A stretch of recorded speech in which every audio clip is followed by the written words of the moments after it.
애터미 사업은 스폰서와 파트너가 서로 사랑하지 않으면 결코 성공할 수 없습니다. 이건 분명히 말해야 되는데 결코 성공할 수가 없어요. 아무리 똑똑한 사람도 똑똑한 사람일수록 성공 못해. 왜 그러겠어요? 자기가 최고라고 생각을 해요. 절대로 성공 못해요. 지금 이게 자본, 생산성, 소득이 내 삶을 설명하는 전부입니다. 전부예요. 이게 한 달에 부가가치를 100만 원밖에 생산 못하는데 200만 원 봉급 받을 수 있어요? 못 받아요. 왜 그래요? 200만 원 주면 그게 망하는, 그 가게가 망하는데 어떻게 200만 원을 줘? 이 종업원이 지금 생산되는 부가가치가 100만 원밖에 안 돼. 그게 생산성이에요. 프로덕티비티. 어떤 사람은 부가가치를 한 달에 1000만 원을 생산을 해요. 그럼 그 사람 1000만 원 받는 거예요. 어떤 사람은 부가가치를 1억을 생산해. 1억 생산합니다. 어떤 사람은 5억을 생산해. 부가가치가. 이게 생산성이라는 거예요. 그러니까 내가 현재 구멍가게를 하는데 한 달에 100만 원밖에 못 번다. 왜 100만 원밖에 못 벌어요?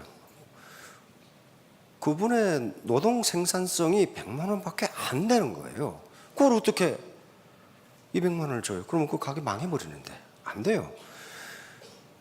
그리고 제가 강의할 때 항상 전제로 하는 것은 우리가 사는 세상은 자본주의 시장경제입니다. 이거 사회주의 계획경제가 아니에요. 자본주의 시장경제는 그 생산성에 따라서 분배를 해줘요. 그러니까 생산성이 높으면 많이 분배받고 생산성이 적으면 적게 분배받을 수밖에 없어요. 그러면 이 생산성에 따라서 소득이 결정돼. 내가 지금까지 참 아침부터 저녁까지 뼈 빠지게 일했는데 겨우 프롬 앤드 투 마우스 호구지책밖에 못한다. 그 말은 무슨 말이에요? 생산성이 그것밖에 안 된다예요. 누구 원망할 수가 없어. 자기 생산성이 그것밖에 안 되는 거 어떡하냔 말이에요. 그러면 문제는 그 생산성은 무엇에 의해서 결정되느냐 하면 자본에 의해서 결정됩니다. 자본 축적 정도에 따라서 결정이 돼요. 이 자본은 아직 자본에 들어가지도 못했어요. 자본 개념이 하도 광범위하니까. 아까 우리 박 회장께서 애터미는 자본이 없어도 성공할 수 있다. 이 자본의 개념이 하도 광범위하기 때문에 박 회장이 얘기하는 자본은 현금이라는 얘기예요. 현금. 그러나 자본은 그런 게 아닙니다.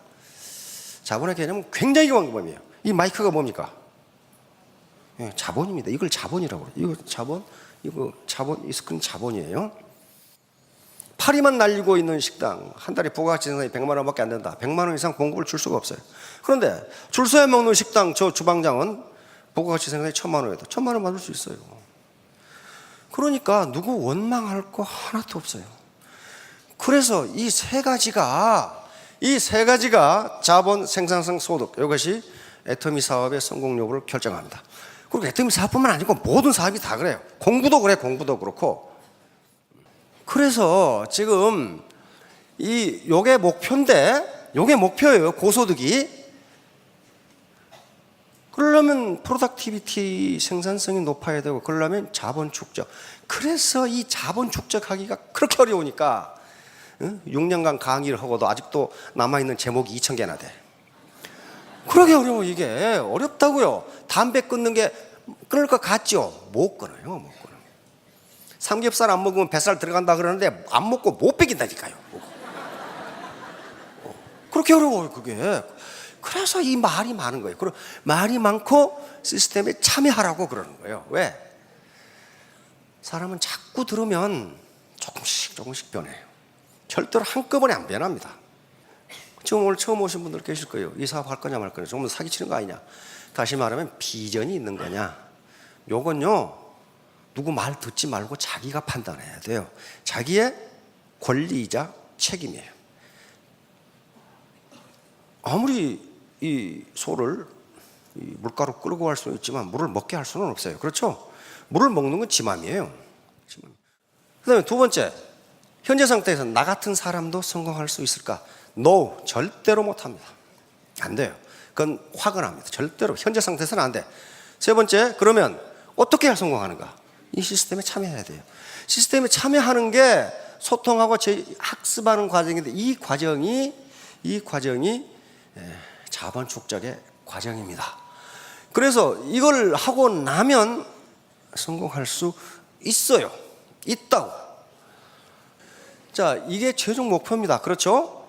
이 성공한 다음에 내가 어떤 삶을 살 것인가는 그 다음의 문제예요. 성공한 다음의 문제예요. 어떤 삶을 살 것인가. 그런데 여기서 지금 말하는 성공이라는 것은 사업에서 안정적인 고소득입니다. 그렇죠? 일시적인 고소득, 그게 무슨 성공이야? 그렇죠? 이번 달에 5천만 원 벌고 다음 달에 빵이야. 그게 성공 아니에요. 차라리 4천만 원씩 1년 내내 받는 게 낫단 말이에요. 그러니까 저희가 여기서 성공이라고 하는 것은 안정적인 고소득이에요. 안정적인. 요게 마음먹는다고 되는 게 아니라 그 말이에요. 요건 아까 모두의 말씀드린 바와 같이 자본 축적의 결과입니다.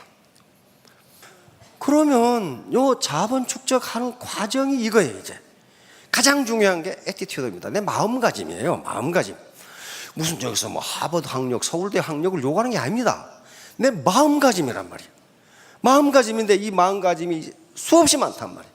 그런데 요 마음가짐이 수없이 많은데 어떻게 보통 사람이 그렇게 하느냐? 안 그래요. 요건 다 연결되어 있어요. 독립된 수가 아니라고요. 예를 들면 이게 지금 정신자세인데 이 시스템에 참여하면 돼. 참여하면 된다고. 오늘 아침에도 이 로얄 클럽 미팅 하는데 안 나와. 왜? 나 다 알아. 그러거든. 근데 그거 다 한다는 사람들이 밖에 나가서 문제만 일으키고 돌아다녀. 왜 그러겠어요? 다 모른다는 얘기예요. 그럼 문제를 일으키는 게 자기에게 뭐 때문에 문제를 일으키겠어요? 그렇게 하면 돈이 벌릴 것 같으니까 천만에 못 벌려요. 그런 식으로 편법으로 돈을 벌 수 있다면 누가 제일 잘 살아야 되느냐면 사기꾼이 제일 잘 살아야 돼. 난 근데 사기꾼 치고 잘 사는 놈이 한 놈도 못 봤어. 항상 못 살아. 다시 말하면 자본이 축적되지 않은 상태에서 돈을 그렇게 하면 돈을 벌 거라고 생각하는 것 자체가 인간 개발이 덜 된 거예요. 다시 말하면 자본 축적이 안 됐기 때문에 그런 생각을 한단 말이에요. 자, 그러다 보니까 자본 축적이 안 되고 돈 벌려고 덤비면 어떻게 되느냐? 인터넷 가서 이거 찾아보세요. 꼰대, 노스라치, 여스라치, 된장녀, 개저씨, 개줌마. 요거 인터넷 들어가면요, 테스트, 꼰대 테스트, 자가 테스트 그런 게 있어요. 10개 항목 중에 몇 개 이상이면 당신은 꼰대입니다. 그런 게 있어요. 당신은 개저씨입니다 하는 것도 체크해서 몇 개 이상이면 당신은 개저씨 이렇게 나와. 자, 이게 뭔지 한번 봅시다. 왜 이렇게 되지 말자. 이렇게 되면은요, 존경도 못 받고 돈도 못 벌어요. 왜냐하면 애터미 사업은 서비스업입니다. 그렇죠? 서비스라는 말은 서번트, 종에서 나온 말입니다. 받들어야 돼. 그런데 자기가 상전이 돼가지고 꼰대 말을 들으면 돈 못 벌어요. 원래는 아버지나 선생님에 대한 은혜였답니다. 지금은 그게 아니고 앞뒤가 꽉 막힌 사람, 도대체 벽창호 같은 사람이 있어요. 이런 사람들의 특징은 책을 한 권도 안 읽어. 한 달에 한 권 안 읽는 게 아니고 1년 가도 안 읽어. 사람을 변화시키는 게 이런 강의를 듣거나 책을 읽음으로써 자기가 서서히 변하는데 안 들어. 왜? 지가 제일 똑똑하거든. 이게 꼰대예요, 이게. 그러니까 매사를 시시콜콜 간섭하면서 남을 가리키려고만 들지 말을 듣질 않아. 받아들이질 않아. 이걸 꼰대라고 부릅니다. 그러니까 공중도덕을 이 사람들은 예사로 위반해. 이거 공중장소에서 담배 피고 있어. 애들 놀고 있는데. 노스라치. 노인 플러스 벼슬아치. 나이 든 게 무슨 벼슬이냐는 거예요. 나이 든 게 무슨 벼슬이냐. 여기 오신 분들은 안 그렇습니다. 노스라치들은 여기 오지도 않아. 왜냐하면 지가 다 알거든. 요게 나이가 많다는 이유로 무슨 벼슬이라도 한 것처럼 젊은 사람들에게 막무가내로 요구하고 말을 함부로 하는 거예요. 얼마 전에도 지하철에서 문제가 됐죠. 임산부가 자리에 앉아서 졸고 있는데 할머니가 가방으로 배를 쳤죠. 자리 양보 안 한다고. 그래서 병원에 실려가고 난리가 났죠. 그게 전형적인 노스라치예요. 나이 들어서 그거 타고 가는 게 무슨 벼슬입니까? 이런 사람들은 공경하고 싶어도 공경할 구석이 전혀 없는 사람들이에요. 이런 사람들의 특징도 책을 전혀 읽지 않고 나 말을 안 들어. 그러니까 아무 데서나 술 마시고 담배 피워. 여슬아치. 요건 여자 플러스 여슬아치입니다. 무슨 여자가 특권이 되는 것처럼 모든 권리, 남성으로부터 권리, 국가나 사회로부터 혜택은 바라면서 이 의무는 잘 안 하는 여자니까. 나 이건 많이 봤어요. 그러면 여자도 군대 갑시다. 다 가자 이거 왜 안 가자 이거야.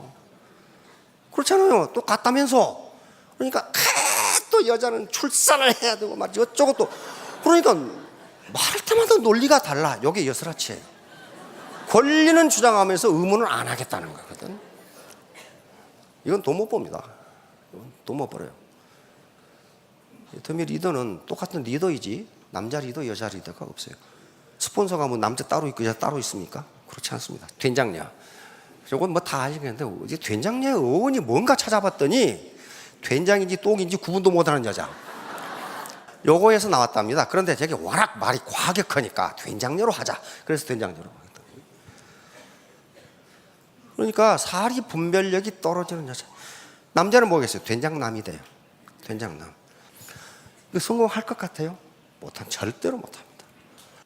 그 문제의 개저씨. 요겁니다. 개저씨 마스다이. 요건 스탠퍼드 대학 구세훈 교수가 인터넷 웹사이트 판에 올린 아티클 논문입니다. 개저씨는 개 플러스 아저씨, 개 같은 아저씨입니다. 근데 제목을 하도 자극적으로 붙여놨어. 개 같은 아저씨는 마땅히 죽어야 한다. 왜냐하면 한국의 아저씨는 거의 개저씨다는 거예요. 이게 무슨 얘기냐면요, 식당이나 서비스업에 종사하는 상대적 약자를 무시하고 함부로 말을 해. 야 임마, 닭광 안 가져와. 개저씨의 특징은 약자에게 강하고 강자에게는 비굴하다. 야만이 그려놨어. 여기 오신 분은 개저씨가 없어요. 지금 안 왔어요. 개저씨는 전혀 나오지를 않았어. 그러니까 전체가 그렇다. 그게 아니고, 그럼 나는 어떤가? 이 강의는 항상 나는 어떤가를 돌아보시는 거예요. 나. 상대가, 우리 스폰서가 어떻게 하는지, 파트너가 어떻게 하는지, 그게 중요한 게 아니고 나는 어떤가, 내 인간 개발, 내 인적 자본은 어떤가를 돌아보시라는 거예요. 그래서 계속 교육을 하는 겁니다. 자, 다음. 군군 신신 부부 자자. 요거 말 쉬우니까 글자도 되게 쉬워요. 한자도. 이 한자의 묘미가 여기 있죠. 여기는 논어에 나오는 얘기인데요. 논어라는 사서삼경 중에 아주 가장 기본적인 책이 있습니다. 여기에 제나라는 지금 중국의 산동반도 강태공이라고 아시죠? 낚시질 대명사죠. 강태공이 주나라 무왕으로부터 분봉받아 세운 나라가 제나라입니다. 굉장히 강력한 나라였어요. 그런데 제나라에 경공이라고 하는 군주가 있습니다. 임금 경공. 아주 임금질을 아주 지극히 한 사람이에요. 58년 임금 노릇을 하는 사람이에요. 근데 사람이 무능하고 우유부단하고 그 임금이지만 소갈머리가 없어. 소갈머리가. 근데 58년을 어떻게 버텼느냐? 그 밑에 안자, 즉 안영이라고 하는 아주 영특한 현상, 현명한 재상이 있었습니다. 그래도 이 경공은 그 재상의 말을 잘 들었어요. 워낙 현명하고 국민들로부터 존경을 받는 재상이기 때문에 잘 들었어요. 그래서 나라를 유지할 수가 있었던 사람입니다. 이때 바로 그런 나라였고, 안자, 즉 안영이라고 하는 그런 현상, 현명한 재상이 있는 나라였기 때문에 공자가 방문을 합니다. 그런데 공자세가라는 책에 보면 이때 공자가 이때 경공에게 간 나이가 35살이에요. 35. 이미 이때는 공자는 상당한 지식인층으로 명성이 높던 시대입니다. 그래서 공자는 일명 한 사람의 백면서성입니다. 이때 벼슬이 있는 것도 아니에요. 근데 워낙 지식이 많고 아는 게 많고 군자이기 때문에 경공이 공자를 불러서 정치에 대해서 물어본 거예요. 정치를 어떻게 하면 잘할 수 있습니까? 자, 보세요. 경공, 문정어, 공자. 경공이 정치에 대해서 공자에게 물었다. 그런 말이에요. 이렇게 물으니까 공자가 대답한 말이 아주 역사적으로 가장 유명한 말을 여기서 해버립니다. 군군 신신 부부 자자. 앞에 군은 명사입니다. 임금이, 뒤에 군은 형용사입니다. 형용동사예요. 임금이 임금답다. 그 말이에요. 임금이 임금답고, 신신은 뭐예요? 그러면 신하가 신하답고, 부부는 아버지가 아버지답고, 자자는 아들이 아들다우면 정치는 잘 됩니다. 그 말이에요. 그 말은 현재 자기의 위치에서 자기가 해야 할 역할을 다 하면 그것이 국가가 됐건 회사가 됐건 사회가 됐건 가족이 됐건 다 잘 된다. 그러면 아주 명언입니다. 명언이. 이걸 정명론이라고 부릅니다. 철학에서는 정명론. 이름을 바르게 한다. 자, 그런데 이 경공이라는 사람은 좀 모자란 사람이야. 그러니까 이렇게 현명한 말을 했는데 경공의 대답을 보면 이 대답이 동문서답이야. 뭐라고 그래요?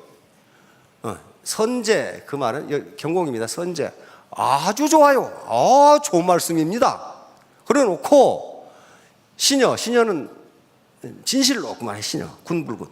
임금이 임금답지 못하고, 신불신, 신하가 신하답지 못하고, 아버지가 아버지답지 못하고, 아들이 아들답지 못하면, 여기까지는 말을 잘했어.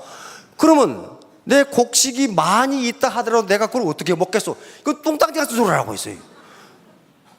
그러니까 무슨 말이에요? 아무리 의미 깊은 이야기를 해도 그걸 알아들을 수 있는 인적 자본이었으면 그 말이 뭔 말인지를 모른단 말이에요. 아니 지금 왜 이런 얘기를 했냐면은 경공이 하도 무능하니까, 그리고 놀기를 좋아하고 사치를 좋아해. 그러니까 임금이 임금답지 못한 거예요. 그렇죠? 그러니까 신하들이 어떻게 해? 신하들이 완전히 임금을 허수아비로 만들어 놓고 자기들이 실권을 장악해서, 이 전씨가 실권을 장악해 가지고 실제적인 권력 행사를 신하들이 하고 있는 거예요. 그러니까 뭐예요 이거? 신하가 신하답지 못한 거예요. 그러니까 나라 전체가 어지럽게 된단 말이에요. 이 말을 한 거예요. 이걸 정명론이라고 부릅니다. 정명론. 다시 말해 정명론이라는 것은 문자 그대로 이름을 바로 잡는다. 그런데 그 이름에 합당한 이름을 붙여준다. 그 기능에 합당한 이름. 예를 로얄 마스터면은 로얄 마스터로서의 자격이 있을 때 그걸 붙여준다. 그런 말이에요. 이게 정명론이에요. 그러면 어떻게 해야 돼? 거기서 끝난 게 아니고 로얄 마스터는 로얄 마스터로서의 역할과 기능을 수행해야 된다. 이게 정명론이에요. 국가든 사회든 회사든 이렇게만 되면은 그게 문제가 될 게 전혀 없어요. 그렇죠? 사장이 사장 역할을 하고 부사장이 부상 역할을 하고 이렇게 하면 된단 말이에요. 그러니까 이 정명론은 정명론대로만 하면은 애터미 사업에 성공하지 못할 이유가 없어요. 네. 자, 회사가 회사답지 못하고, 경영자가 경영자답지 못하고, 제품이 제품답지 못하고, 그 다음에 사원이 사원답지 못하고, 로얄 마스터가 로얄 마스터답지 못하고, 이와 같이 쏙 자기의 이름에 걸맞은 기능을 수행할 수 없는 집단이라면은 그 집단은 오래 못 간다 하는 거예요. 오래 못 간다. 제품이 제품답지 못하고 맨날 거짓말을 해. 별로 좋지 않은 것을 가지고. 직급자들이 직급다 잡지를 못해. 이거 오래 못 가면. 이게 정명론이에요. 정명론. 그러니까 이 사람이 지금 결코 모든 측면에서 로얄 마스터가 될 수가 없는데 패팅을 해가지고 가. 그럼 그 사람이 정명론에 맞아요? 맞지 않아요. 그 사람은 로얄 마스터로서의 자본 축적이 안 되는 사람이에요. 그럼 그 역할을 하겠냐고요. 그러면 그 라인이 전체가 분란이 일어나. 왜? 패팅해가지고 로얄 마스터 갔어. 그러면 그 밑에 사람들이 자기도 배팅해 주라 그래. 다 해주라 그래. 그럼 어떻게 해? 그 돈이 얼마나 거죠? 야, 너는 하고 나는 왜 안 해주냐? 싸우기 시작해, 이제. 이게 바로 공자가 이야기한 정명론이에요. 이게 바로 정명론, 내 이름에 합당한 역할. 내가 스타마스터면은 스타마스터라는 이름에 맞는, 합치하는 역할을 해줘야 된단 말이에요. 그러면 분란이 있을 수가 없죠. 그렇게 해서 필요한 게 이 자본축적이에요. 우리 대한민국, 우리 한국 사람은요, 유식하다 무식하다를 굉장히 리더십의 아주 중요한 기준으로 삼아. 다시 말하면 애터미 사고는 아무 관계도 없어. 근데 뭐 하나 모른다는 이유로 저 무식한 것이, 그렇게 얘기해. 예를 들면 스타마스터한테 물었어. 그 스폰서님, 태양이 지구를 돕니까? 지구가 태양을 돕니까? 근데 그게 애터미 사고가 무슨 관계가 있어? 뭐가 뭘 돌든 그게 무슨 상관이냐고. 아무 상관없어요. 그런데 글쎄 그게 뭐가 도나? 뭐 다 같이 도는 거 아닌가? 이렇게 대답하면 아이고 저 무식한, 리더십하고는 아무 관계도 없는데 그거 가지고 그 사람의 리더십이 훼손을 당해요. 가끔 요 신문에 보죠. 복권 당첨은 재앙이다. 이런 말이 미국과 영국에도 있는 모양이에요. 그래서 영국에서 BBC에서 복권 취급하는 조사를 해봤더니 복권 당첨된 분 중에 55%는 더 행복해진답니다. 나머지 45%는 똑같거나 더 불행해진답니다. 그래서 이것을 미국 The Wall Street Journal에서 이걸 보도를 했어요. 왜 그럴까 봤더니 갑자기 돈이 생기는 경우, 그 경우 현재 그 사람이 어떻게 살고 있는가 하는 현상을 강화시켜준다고 이와 같이 결론을 내렸어요. 다시 말하면 그 사람이 현재 상당한 인적 자본을 가지고 상당히 이 일을 열심히 하면서 부지런하게 사회 봉사를 살고 있으면 그걸 더 열심히 한다는 거예요. 그런데 여러분이 건달이야. 건달이면 건달의 기능을 강화시켜준다는 거예요.